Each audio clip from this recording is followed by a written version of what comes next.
Sir আসসালামু আলাইকুম sir, আমি চলে আসছি। কি সমস্যা হয়েছে স্যার? লিমন সাহেব, আপনি শেরওয়ানি পরে অফিসে চলে আসছেন? আপনি কি অফিসে ডেকোরাম ভুলে গেছেন নাকি? যান ফরমাল সরে আসেন। আরে স্যার, আজকে আমার বিয়ে, আর আপনি এই বিয়ার দিন আমার অফিসে ডাইকে আনছেন।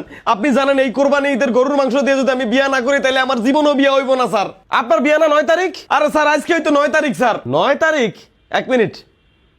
ও হ্যাঁ, আজকেই তো 9 তারিখ। আসলে আমি ভুলে গেছিলাম। কংগ্রাচুলেশনস। আচ্ছা ঠিক আছে, আপনি যান। আচ্ছা ঠিক আছে স্যার। আরে ভাই, কই যেতেছেন আপনি? গিয়া সুমন সাহেবের টেবিলে কিছু ফাইল আছে, ফাইলগুলো কমপ্লিট করে নিয়ে আসেন। স্যার আপনি এটা কি বলতেছেন স্যার? আমার জন্য পুরো বরযাত্রী অপেক্ষা করতেছে স্যার। আমি যদি সময় মতো না পৌঁছাইতে পারি আমার বিয়াটা ভাঙা যাইবো স্যার। ওটা বিয়া ভাঙবো না, বিয়া আটকায় যাইবো। আরে না স্যার, আমার বিয়াটা ভাঙাই যাইবো স্যার। আর এইদিকে সময় মতো ফাইলটা জমা না দিলে আমার প্রজেক্ট আটকায় যাইবো। আরে স্যার, আপনি বুঝতেছেন না কেন? দেখেন লিমন সাহেব, আপনার টিমের সবাই ছুটি নিছে, এখন এই কাজ আপনি স্যার আর কে করবে বলেন? আরে স্যার, আপনি কি ভুলে গেছেন স্যার? আমার টিমের সবাই আমার বিয়ার জন্য তো ছুটি নিছে স্যার। ওরা সবাই আমার বরযাত্রীতে যাওয়ার জন্য গিয়ে নাগিন ডান্স করতেছে, অথচ আমি নিজেই ওখান থেকে গায়েব হয়ে গেছি।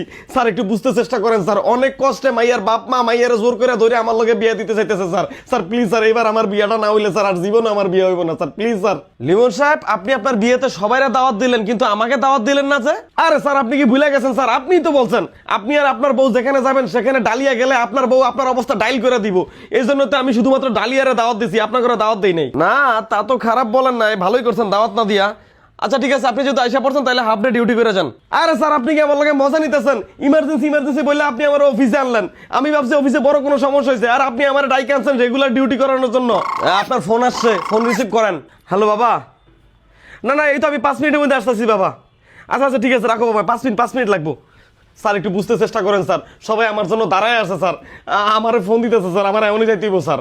আরে ভাই, আপনি গেলে তো আমার অফিসের ফাইলটা আটকে যাবে, তাই না? আজকে বিকালের মধ্যে আমার অফিসের ফাইল জমা দিতে হবে।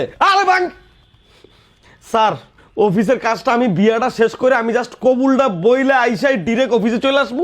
আইসা আমি আমরা কাজ করে দেবো। Okay sir? না না লিমন সাহেব, এভাবে হবে না, এভাবে হবে না। আমি আপনাকে এইভাবে কম্প্রোমাইজ করতে পারবো না। আপনি বিয়াটিয়া পরে করেন, আগে আমার অফিসের কাজ করেন। আরে স্যার, আমার গায়ে হলুদ দিতে দিতে, আমি গোসল করতে করতে, শেরওয়ানি পড়তে পড়তে আমি অফিসের সকল কাজ করছি স্যার। স্যার আমি সবসময় অফিসের ল্যাপটপ সাথে নিয়ে ঘুরি। আমার বরযাত্রীর মধ্যে আমার ল্যাপটপ রয়েছে। আমার তো মনে হয় স্যার আমি হানিমুনে থাইল্যান্ড গেলে ওখানে গিয়ে আমার অফিসের কাজ করা লাগবে sir. Sir please sir, sir আমার একটু বুঝতে চেষ্টা করেন স্যার। এইবার বিয়াটা না হইলে স্যার আমার জীবনেও বিয়ে হইব না স্যার। এই মাইয়াটা অনেক সুন্দর স্যার, আর একটা পোলার থেকে এই মাইয়াটার আমি ভাগে আনতেছি স্যার। আর স্যার আপনি আছেন স্যার আপনার বালের কাজ নিয়ে স্যার। লেমন সাহেব, মুখের ভাষা ঠিক করেন। বাঙ্গির।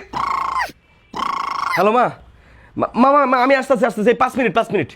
আরে পাগল নাকি? ওরা বিয়া ভাঙবো কেন? ওদের বলো যে আমাদের আসতে 2 মিনিট সময় লাগবে। 2 মিনিট সময় লাগবে।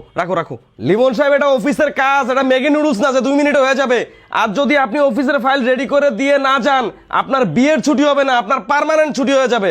আরে স্যার, আপনি কি মানুষ? বিয়ার দিন একটা মানুষের ডাইকা এইভাবে